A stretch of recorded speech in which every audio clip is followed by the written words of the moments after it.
기도 드리시겠습니다. 두려워하지 말라. 너는 내 것이라 선포하여 주시는 주님, 오늘 우리 예배 가운데 두려움이 다 사라지고, 말씀 가운데 고난이 사라지고, 은혜 가운데 능력으로 기뻐하게 되었으니 우리는 영원토록 주님의 것입니다. 우리는 영원토록 주님의 자녀입니다. 우리는 영원토록 주님의 사랑입니다.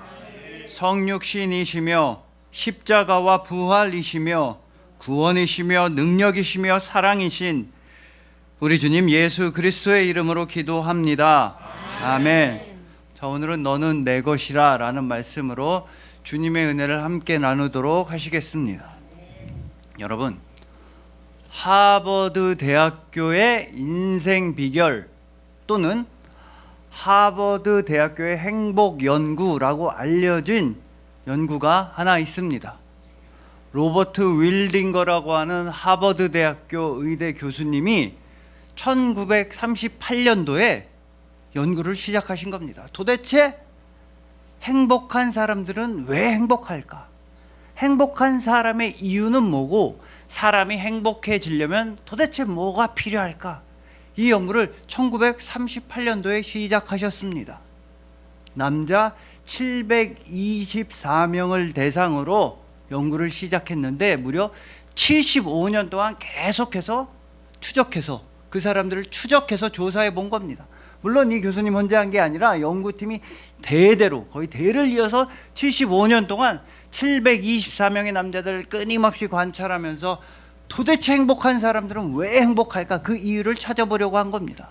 근데 아무렇게나 724명을 정한 게 아니라 그 중에 절반은 하버드 대학교의 2학년 남학생들로 뽑았고, 나머지 절반은 하버드 대학교가 있는 도시 보스턴의 제일 빈민가, 제일 가난하고 제일 환경이 안 좋은 동네의 청소년들, 남자들을 나머지 절반으로 뽑았습니다. 한마디로 극과 극의 상황에 있는 하버드 대학교 다니는 한 300여 명의 청년들, 그리고 나머지는 아주 가난하고 힘든 청년들을 대상으로 75년 동안 누가 행복한가, 행복이 뭔지에 대해 계속 연구하고 결과를 발표했습니다.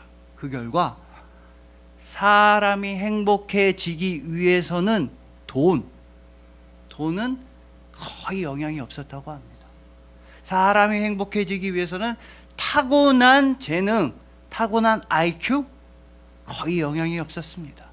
내가 어떤 집안에서 태어나고 내가 뭐 금수저인지 흙수저인지 이런 거 거의 영향이 없었다고 합니다. 행복을 느끼는 사람들, 행복한 사람들이 공통점으로 가지고 있는 비결 하나는 바로 정말로 솔직하게 속 이야기를 다 털어놓을 수 있는 정말 인격적이고 친밀한 인간관계가 2명이나 3명 있는 사람들이 제일 행복했다는 겁니다. 그게 뭐 가족이 됐든지 친구가 됐든지 간에 내 흉금을 다 털어놓고 내 속마음을 다 얘기할 수 있는 진짜 친밀한 인간관계가 2명에서 3명 있는 사람들이 제일로 행복을 했다는 겁니다. 반대로 그런 인간관계를 맺지 못한 사람들은 아무리 돈이 많다고 해도 스스로 불행하다, 슬프다, 외롭다고 느꼈으며, 아무리 높은 지위, 아무리 좋은 집안에서 태어났다고 할지라도 친밀한 인간관계가 없는 사람들은 본인이 슬프다고 생각을 했다는 겁니다. 재밌는 사실은 그렇게 친밀한 인간관계가 있는 사람들은 기억력이 잘 떨어지지 않았다는 겁니다. 반대로 정말 속마음을 털어놓을 친구, 가족이 없는 사람들은 50대 이후로 급격하게 기억력이 떨어지고 인지적인 문제가 많이 생겼다는 겁니다. 그만큼 한 사람이 살아가는 데 있어서, 행복해지는 데 있어서는 꼭 필요한 게 친밀한 인간관계, 정말 내 모든 걸 다 보여줄 수 있는 인격적인 관계가 반드시 필요하다는 것입니다. 그리고 그러한 모든 관계의 근거가 되는 관계는 바로 하나님과 여러분과의 관계입니다. 모든 행복의 이유가 될 수 있는 행복은 하나님과 나 자신과의 관계에 달려 있는 것입니다. 내가 살아가는 모든 기쁨과 나의 행복과 나의 어떠한 소망에 있어서 근거와 가장 중요한 이유가 되는 건 하나님과 여러분과의 관계에 달려 있는 것입니다. 그리고 오늘 본문에서 하나님께서는 하나님과 여러분과의 관계에 딱 잘라서 이렇게 말씀하십니다. 너는 내 것이라. 너희들은 내 자녀다. 너희들은 끝까지 나의 것이다. 너희들은 내 자녀니까 물 가운데를 지날 때에도 두려워할 필요가 없다. 뜨거운 불 가운데를 지날 때에도 무서워할 필요가 없다. 내가 너희를 지켜주겠다. 그 어떤 깊은 물, 두려운 물, 파도라 할지라도 너희들을 해치게 할 수 없다. 그 어떤 뜨거운 불과 절망과 고난과 문제와 사람과 세상이라 할지라도 절대로 너희들을 타버리게 내버려 두지 않겠다. 너희는 내 것이다. 그래서 여러분들은 정말로 두려워하지 않아도 됩니다. 여러분들은 아버지 하나님의 자녀이기 때문에 세상의 풍랑과 파도와 깊은 물 두려워하지 않아도 된다는 겁니다. 그 어떤 뜨겁고 고통스러운 문제라고 할지라도 여러분들의 삶을 다 태워버릴 것만 같은 고난이라 할지라도 두려워할 필요가 없다는 겁니다.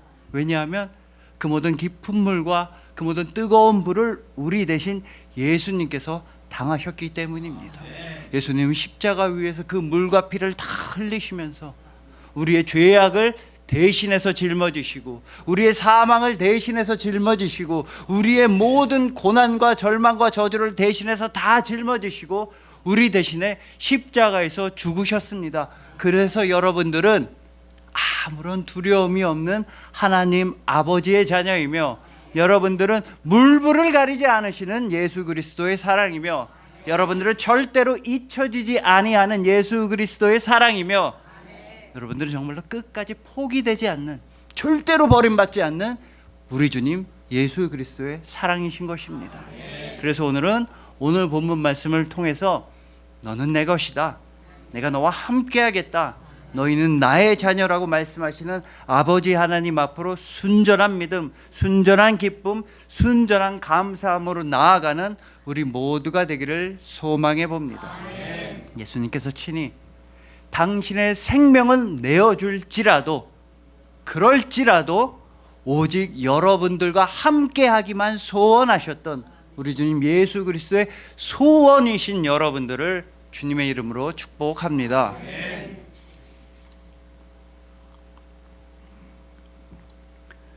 자, 먼저 오늘 본문에서 하나님께서는 당신의 백성들, 언약 백성들, 이스라엘 백성들을 부르시는데 좀 이상하게 부르십니다. 본문 1절입니다.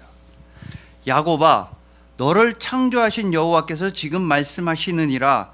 이스라엘아, 너를 지으신 이가 말씀하시느니라. 여러분 내용만 보면 너무 감사한데 왔다 갔다 이리저리 다르게 부르십니다. 야곱아 라고 부르셨다가 또 이스라엘아 이렇게 바꿔서 부르시는 겁니다. 그리고 여러분들이 너무나 잘 아시다시피 창세기에는 이 야곱이라고 하는 사람이 나옵니다. 이 야곱의 이름은 원래 야곱이었는데 야복 강가에서 하나님과 밤새 씨름을 하고 이스라엘이라는 새로운 이름을 선물로 받았습니다. 하나님과 겨루어서 이긴 자라고 하는 새로운 정체성, 새로운 이름, 새로운 생명을 은혜로서 선물로 허락받은 것입니다. 그리고 이처럼 우리가 새로운 사람이 되기 위해서, 뭔가 거룩한 사람이 되기 위해선, 더 신실하고 더 깊은 믿음의 사람이 되기 위해선 하나님과 씨름을 해야만 한다는 것입니다. 여러분 정말 지금보다 더 나은 사람이 되기 위해선 보통은 뼈를 깎는 노력이 있어야 한다고 합니다. 근데 이 야곱은 뼈를 깎는 노력 정도가 아니라 이스라엘이 되기 위해선 뼈가 부러지는 씨름을 해야만 했습니다.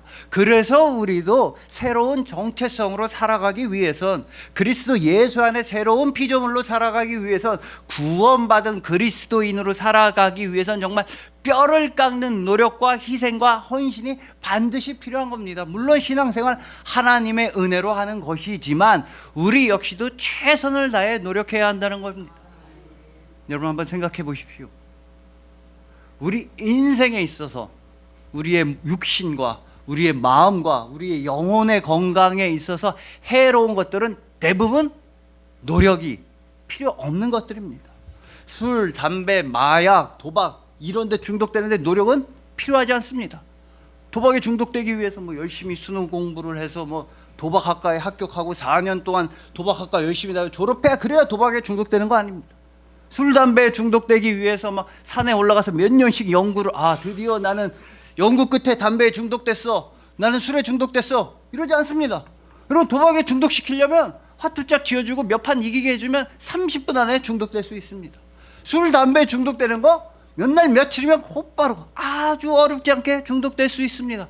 이처럼 우리 인생에 있어서 좋지 않은 것들은 아무런 대가 없이 노력 없이 너무나 수월하게 우리가 익힐 수가 있습니다. 하지만 우리 삶에 있어서 좋은 것들, 우리 삶에 있어서 거룩한 것들이라고 부르는 것들은 반드시 노력과 희생이 있어야만 합니다. 운동선수가 운동을 잘 하기 위해선, 스포츠 스타가 되기 위해선 반드시 훈련과 연습이 필요합니다. 학생이 시험 성적을 잘 받으려면 반드시 일정 시간 이상의 공부를 해야만 하는 것입니다. 마찬가지로 여러분들이 이 자리에, 지금 이 예배 자리에 나오기까지 여러분들은 반드시 무언가를 희생하고 헌신하고 드린 것이 있을 것입니다. 지금 이 자리에 계신 여러분 중에는 오늘 예배 참석하기 위해 오늘치의 일당을 포기하신 분이 있으실 겁니다. 그것도 평일이 아니라 주말이라 더 높은 매상이랄지, 더 많은 매출이랄지, 더 많은 일당, 쉽게 말해 더 많은 돈을 포기하고서 예배를 드리러 나오신 분들이 반드시 있으실 겁니다. 또한 사람들로부터의 조롱과 비난, 교회 가서 뭐하냐? 너 또 교회 가냐? 이런 비난을 들으시면서 오신 분들도 있으실 겁니다. 하다못해 돈과 비난이 아니라 할지라도 하다못해 여러분들은 다 낮잠을 포기하고 늦잠을 포기하고 내 몸의 편안함과 안락함을 다 포기했기 때문에 이 자리에 와서 예배를 드리고 계신 것입니다. 그리고 아무 걱정하지 마십시오. 걱정하시거나 두려워하실 필요가 없습니다. 여러분들이 믿음을 위해 포기한 것들 반드시 주님께서 채워주십니다. 채워주시는데 반드시 여러분들이 희생하고 포기한 것보다 더 좋고 거룩하고 아름다운 것으로 채워주십니다. 만약 여러분들이 오늘 예배에 나오기 위해 일정 부분의 돈을 포기했다고 한다면 그 돈보다 훨씬 더 거룩한 믿음으로 반드시 채워주십니다. 여러분들이 이 자리에 나오기 위해 사람들로부터 비난과 조롱을 받았다면 그 대신에 하나님께서 여러분을 반드시 칭찬해 주십니다. 여러분들이 예배를 드리기 위해서 늦잠을 포기했다, 내 몸의 안락함을 포기했다 한다면 반드시 하늘나라의 평안으로 여러분들을 채워주시는 것입니다. 그래서 여러분, 우리는 신앙생활할 때 이런저런 노력과 희생을 많이 해야 하며 그 중에는 말씀 생활, 하나님의 말씀, 성경 말씀을 읽는데 우리는 정말 온 마음과 온 정성을 다해야 합니다. 박관수 교수님의 책을 보시면 이런 말씀을 하십니다. 이 교수님이 은퇴하신 다음에 귀농을 시골로 가신 겁니다. 은퇴해서 시골에서 사는데 너무 사랑스러운 동물이 하나 있었습니다. 그게 바로 염소였습니다. 새끼 염소가 어찌나 이쁜지, 그렇게 예쁜 동물은 처음 봤. 너무 사랑스럽다 보니까 염소에 대해서 공부하고 조사를 해보신 겁니다. 그래서 이 교수님 말씀에 의하면 염소라는 동물은 위가 4개가 있는데 일단 기회가 있으면 닥치는 대로 풀을 먹습니다. 기회가 있을 때마다 풀을 위에 꾸역꾸역 다 집어넣는 겁니다. 그런 다음에 위에 있는 풀을 다시 올려서 입에서 되새김질을 하는 겁니다. 55초에서 한 75초 동안 우물우물해서 죽처럼 되면, 소화시킬 수 있게 되면 넘기고, 또 윗속에 있는 또 다른 질긴 풀을 꺼내서 우물우물 되새김질하다가 다시 넘긴다는 겁니다. 그래서 염소는 하루에 8시간에서 많게는 12시간을 되새김질만 한다는 겁니다. 자는 시간 빼고는 계속 하루 종일 우물우물 되새김질만 하고, 그래서 그런 동물들을 반추동물, 되새김질하는 동물이라고 부른다는 겁니다. 우리가 말씀을 읽을 때도 이렇게 꼭 씹어 먹어야 된다는 겁니다. 말씀을 사모하고 말씀을 사랑해서 하루에 최대한 많은 시간을 들여서 말씀을 읽고 묵상하고 그 뜻을 새기기 위해 기도해야만 한다는 겁니다. 여러분, 그렇게 되면 어떤 일이 벌어지는지 아십니까?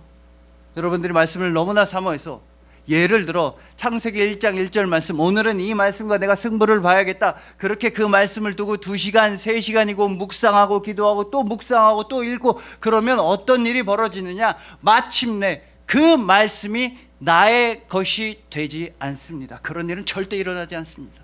내가 정말 진심을 다해서 내 온 마음을 다해서 나의 믿음으로써 말씀을 하나 두고 그 말씀만 3시간 4시간 계속해서 묵상하고 사모하고 읽었다면 그 말씀이 나의 것, 나의 소유가 되는 일 절대 일어나지 않습니다. 내가 내 영혼을 다해서 나의 온 마음과 내 정성을 다해서 몇 시간이고 그 말씀을 읽고 묵상한다면, 그러면 그 말씀이 나의 것이 되는 게 아니라 내가 그 말씀의 것이 됩니다. 그 말씀이 나의 소유가 되는 것이 아니라 내가 말씀의 소유가 되는 것입니다. 내가 말씀을 사용하는 게 아니라 말씀이 나를 사용하고, 내가 말씀을 들고 다니는 것이 아니라 말씀이 나를 사로잡고, 내 뜻에 맞춰서 말씀을 해석하는 것이 아니라 말씀의 뜻에 맞추어서 내 삶을 해석할 수 있게 되는 것입니다. 그러니까 여러분, 예를 들어서 말씀을 나의 것처럼 사용하고 이용하고 착각하는 건 이런 겁니다. 그 믿는 성도님들 부부 싸움 하실 때 예를 들면 막 말씀을 인용해서 서로 싸우는 겁니다. 남편이 막 아내한테, 당신 말이야 성경 안 읽었어? 에베소서 5장 안 읽었어?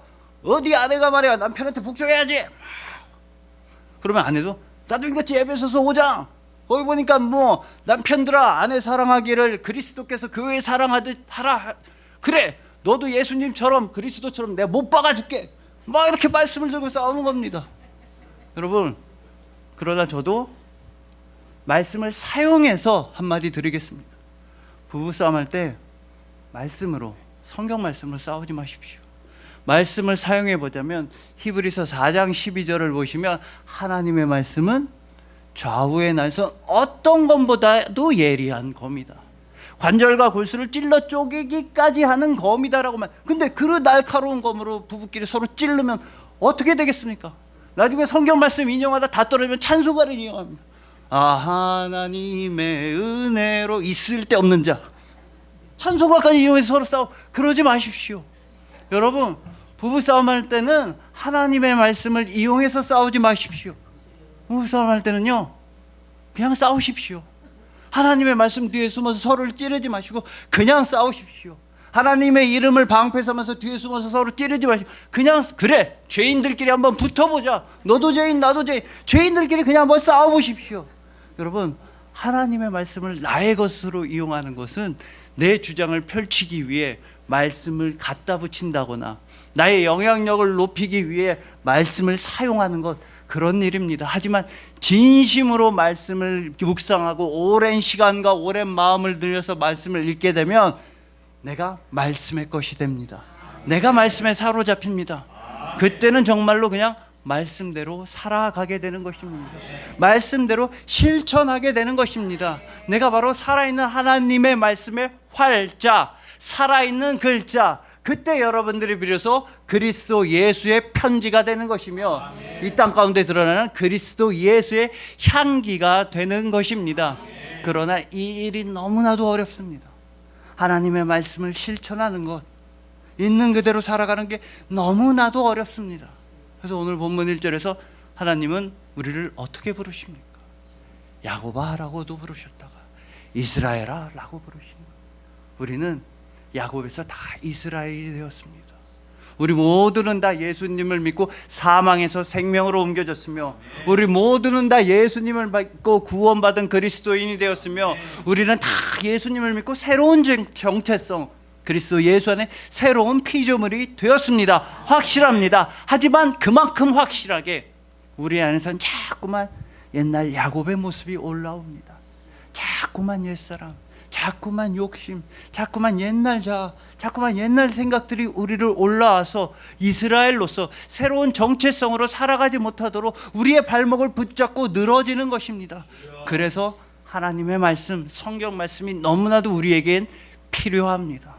좌우의 날선 어떤 것보다도 예리한 그 하나님의 말씀으로 우리는 날마다 나의 모습을 조금씩 깎아 나가야만 합니다. 관절과 골수를 찔러 쪼개기까지 하는 그 날카로운 검, 하나님의 말씀으로 우리는 매일 날마다 우리의 모습을 새겨나가고 더듬어 나가고 계속해서 형성해 나가야 됩니다. 언제까지?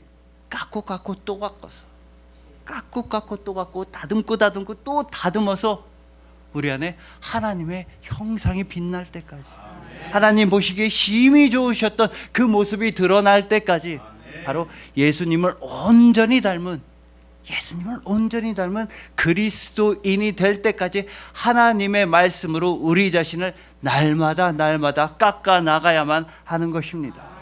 그러니 부디 하나님의 말씀을 사모하고, 하나님의 말씀을 묵상하고, 하나님의 말씀을 되새김질함으로써 하나님의 말씀의 능력을 몸소 체험하시길 소망합니다.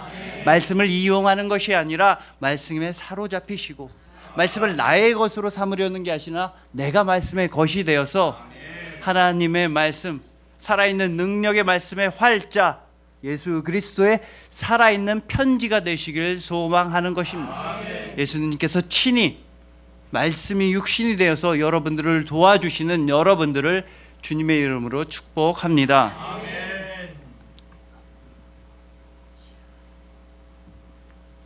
자, 다음으로 본문 2절을 보시면 하나님은 이런 약속의 말씀을 해주십니다.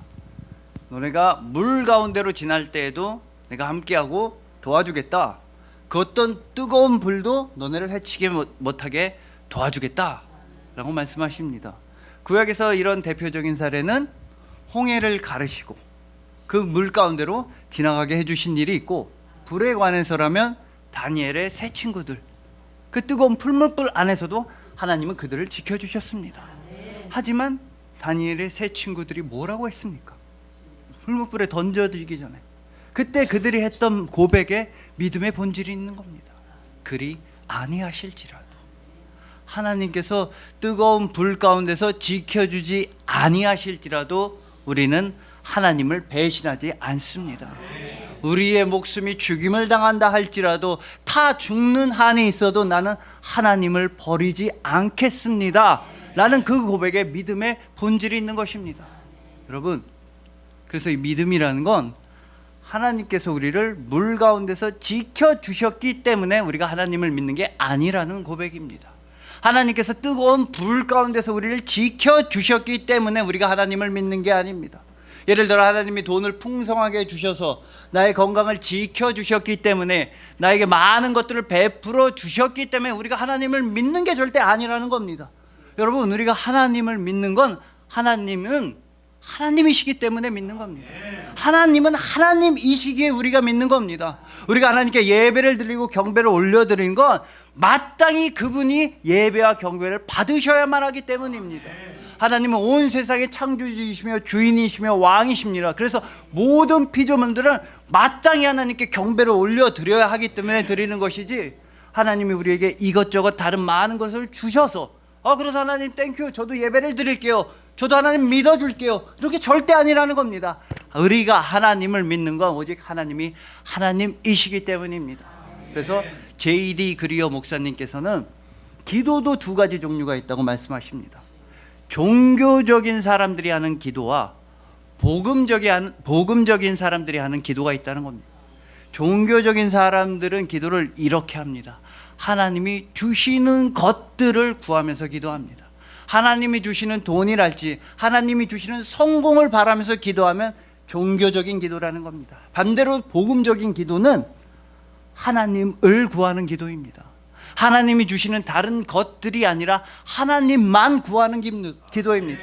하나님을 더 알고 싶고, 하나님과 더 친밀해지고 싶고, 오직 하나님을 더 깊이 믿고 싶어서 하나님을 구하는 기도야말로 복음적인 기도라는 겁니다. 즉 종교적인 기도는 하나님이 주시는 것들, 하나님이 아닌 것들을 구하는 기도라고 한다면, 복음적인 기도는 하나님을 구하는 기도라는 겁니다. 예를 들면 이런 겁니다.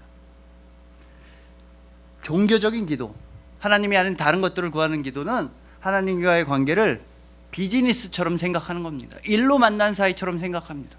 세상에서 동업을 하면 너도 나한테 도움이 되고 나도 너한테 도움이 되면 그래, 함께 일해보자. 너가 나한테 돈 벌게 해주고 내가 너한테 돈 벌게 해주면 우리 잘해보자. 그렇게 동업을 하고 돈 많이 벌 때는 사이가 좋습니다. 그러다 어느 한쪽이 효용 가치가 없어지면, 도움이 안 되면 그때는 바로 갈라서게 됩니다. 너가 나한테 돈을 못 벌어주고 내가 너한테 돈을 못 벌어주는데 못하러 바로 갈라지는 것, 그게 바로 종교적인 사람들이 하는 기도라는 겁니다. 하지만 복음적인 사람들이 하는 기도는, 예를 들면 이제 막 시작한 연인과도 같을 겁니다. 이제 서로 사귀기 시작해서 막 서로 너무 좋아하는 연인들, 그럼 아침에 뭐라고 합니까? 아유, 누구누구씨 출근 잘 하셨어요? 아, 차 많이 막혔죠? 괜찮았어요? 이렇게 막 문자를 보냅니다. 근데 여러분, 당연합니다. 저는 대한민국에서 출근 시간에 차가 안 막혔다는 얘기를 들어본 적이 없습니다. 당연히 차가 막혔는데 거기다 대고 아우, 차 막혔어요, 힘들었죠? 이렇게 쓸데없는 문자를 보내는 겁니다. 그럼 받은 사람도 아, 왜 이렇게 쓸데없는 거 물어보세요? 누구씨 참 할 일이 없으시죠? 이럽니까? 아니에요, 걱정해줘서 잘 왔어요. 걱정해줬다고 차가 안 막히는 것도 아닌데 걱정해줘서 덕분에 잘 왔어요. 아침부터 너무 힘이 나네요. 이렇게 보냅니다. 점심시간 지나고 1시쯤에 뭐라고 문자, 아, 밥은 잘 먹었어요? 당연히 먹었겠죠. 애도 아니고. 애들도 급식판에다가 학교에서 밥 알아서 잘 먹습니다. 다 큰어른, 회사에 출근하더니 뭘 밥을 못 먹겠습니까? 당연히 먹었을 텐데도 밥은 잘 먹었어요? 무슨 반찬 먹었어요? 반찬 알아서 먹었겠죠. 먹고 싶은 거 먹고. 그런데도 계속 문자를 보내요. 밤에는 잘 자, 내 꿈 꿔. 나의 꿈을 지배하려고 그럽니다. 내 꿈 꿔. 잘 자라고 말한다고 해서 더 잘 자지는 것도 아닙니다. 정말 잘 자라고 말하고 싶으면 돌 침대를 사주든가 별이 5개 침대를 사주든가 좋은 침대를 사주든가지. 잘 자요, 내 꿈 꿔. 꿈에서. 그래도 싫어하지 않습니다. 아, 고마워요, 누구씨도 내 꿈 꿔요, 사랑해요. 이렇게 쓸데없는 문자로 서로 하루를 보내고 하는. 여러분, 하나님을 구하는 기도가 이런 겁니다. 하나님을 더 알고 싶습니다. 하나님을 더 잘 믿고 싶습니다. 하나님을 더 보고 싶습니다. 하나님의 임재를 더 체험하고 싶습니다. 하나님과 단둘이 있고 싶습니다. 하나님, 사실 세상으로부터 받은 상처가 나에게 붙어 있습니다. 사람들로부터 받은 상처가 나를 괴롭히고 있습니다. 이 세상 가운데 여러 가지 문제가 나를 둘러싸고 있습니다. 하나님, 이런 것들 말고 그냥 나는 하나님을 더 알고 싶습니다. 이런 것들이 하나님과 나 사이를 가로막는 게 싫습니다. 나는 그저 하나님과 단둘이 하나님의 임재만 체험하고 싶습니다. 오직 하나님과 함께하고 싶습니다. 이게 바로 복음적인 기도라는 겁니다. 우리가 그런 기도를 할 수 있는 이유는 하나님이 먼저 그걸 원하셨기 때문입니다. 하나님이 먼저 여러분들한테 원하신 건 여러분들과 함께 있는 것밖에 없었습니다. 하나님이 여러분들한테 돈이랄지 다른 거 전혀 원하신 게 아닙니다. 하나님은 오로지 여러분과 함께 하기만 원하셨다고 오늘 보면 2절에서 이렇게 말씀하십니다. 내가 물 가운데로 지날 때 내가 너와 함께 할 것이라. 내가 너와 함께 할 것이라. 네가 물 가운데로 지날 때 함께 할 것이라고 말씀하시는 것입니다. 여러분, 한번 생각해 보십시오. 그러나 여러분들이 물 가운데로 지날 때 여러분과 함께 하고 싶어 하는 사람이 있습니까? 여러분들이 돈이 다 떨어지고, 여러분들이 힘이 다 떨어지고, 여러분들이 가진 것이 아무것도 없고, 여러분들이 아무런 효용 가치가 없을 때 과연 세상에서 누가 여러분들과 함께 하고 싶어 하십니까? 그럼 오늘 본문에서 하나님은 분명히 말씀하십니다. 네가 물 가운데 지날 때 그때 내가 너와 함께하고 싶다. 네가 행복하고 네가 좋고 네가 건강할 때 그때도 물론 좋겠지만 나는 네가 힘들 때도 함께할 것이다. 네가 물 가운데를 지난다고 해도 나는 절대로 너를 버리지 않을 것이다. 네가 그 어떤 고통과 비난과 조롱을 당한다 할지라도 그 순간에 나는 너와 함께하고 싶다. 네가 물 가운데로 지날 때 나는 너와 함께하고 너를 도와줄 것이다. 세상에 그 어떤 뜨거운 고통의 불이라고 할지라도 내가 너와 함께하기 때문에 너를 불사를 수가 없다. 나는 너와 함께하고 싶다고 말씀하시는 것입니다.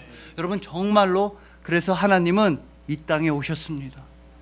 여러분들과 함께 하시기 위해 하나님은 정말로 이 땅에 오셨습니다. 여러분, 오늘 본문 1절에서 하나님은 너는 내 것이다, 너는 변함이 없는 나의 것이라고 말씀하십니다. 근데 무턱대고 그냥 말씀하시는 게 아니라 일종의 순서 같은 게 본문 1절에 나옵니다. 너는 두려워하지 말라.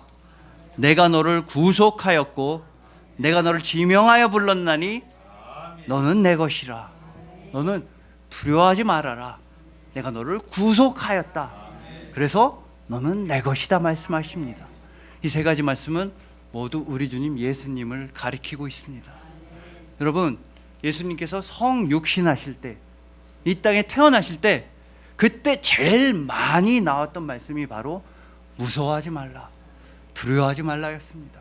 예를 들어 처녀 마리아가 예수님을 잉태했을 때 하나님은 누가복음 1장 30절에서 이렇게 말씀하십니다. 마리아여, 무서워하지 말라, 무서워하지 말라. 그 마리아의 남편인 요셉한테도 마태복음 1장 20절에서 이렇게 말씀하십니다.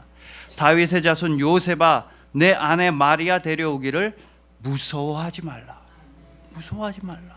여러분, 이처럼은 예수님은 무서워하지 말라는 말씀과 함께 태어나신 분이십니다. 더 정확하게는 예수님 자체가 무서워하지 말라는 약속이시자 두려워하지 말라는 선포이신 것입니다. 그리고 두 번째로, 내가 너를 구속하였다. 여러분, 여기서 구속은 당연히 철컹철컹 이렇게 수갑에 우리를 붙잡아서 구속해 가는 게 아니라, 너희들이 어디에 빚진 게 있어서 종이 되었는데, 노예가 되었는데, 그 빚을 내가 대신해서 갚았다. 내가 너희 대신 빚을 갚았으니까 너희는 이제 자유다. 내가 너희의 빚을 다 치렀다라는 뜻입니다. 그리고 예수님은 십자가에서 우리의 빚을 다 대신 치르셨습니다. 그전에는 우리가 죄악에 매여 있었으나, 우리가 사망에 매여 있었으나, 우리가 절망과 시련과 슬픔 가운데 매여 있었으나, 예수님께서는 그 모든 것들로부터 여러분들을 자유롭게 해주셨습니다. 바로 십자가 위에서 물과 피를 다 흘리심으로써, 당신의 생명을 내어주심으로써 예수님은 여러분들을 완전하게 자유롭게 해주셨습니다. 그리고 너는 내 것이라. 예수님께서 무덤에서 부활하심과 함께 여러분들에게도 부활 생명이 주어주셨습니다. 하나님 아버지의 그 생명, 영원한 생명이 예수님의 부활과 함께 여러분들에게 주어졌기에 여러분들은 영원토록 하나님 아버지의 자녀가 된 것입니다. 그래서 정리해 보자면, 예수님의 성육신, 예수님의 탄생과 함께 여러분들은 기본적으로 모든 두려움이 다 사라진 겁니다. 그리고 예수님의 십자가 죽음과 함께 여러분들은 사망과 죄악과 절망으로부터 완전히 자유롭게 되었습니다. 그리고 예수님의 부활과 함께 여러분들은 영원한 부활의 자녀들, 하나님 아버지의 자녀가 된 것입니다. 그런데요, 아무리 생각해봐도 예수님은 이 세 가지 일을 하실 필요가 없었다는 겁니다. 아무리 생각해봐도, 아무리 세상의 계산기를 두드려봐도, 아무리 어떤 책을 봐도 예수님은 이런 일을 하실 필요가 전혀 없습니다. 여러분, 하나님의 아들은 굳이 육신을 입으실 필요가 전혀 없으십니다. 왜 그 좋고 좋은 하늘나라를 떠나서 굳이 육신을 입으셔야 합니까? 왜 배고프시고, 왜 목마르시고, 왜 힘드신 일을 굳이 당하셔야 합니까? 아무리 생각해봐도 예수님은 십자가에서 우리 대신 죽으실 의무 따위는 전혀 없으셨습니다. 아무런 죄가 없으신 분인데 우리 대신 십자가에서 죽으실 이유가 전혀 없으셨습니다. 예수님은 부활 생명을 여러분들에게 나누어 줄 필요가 전혀 없으셨습니다.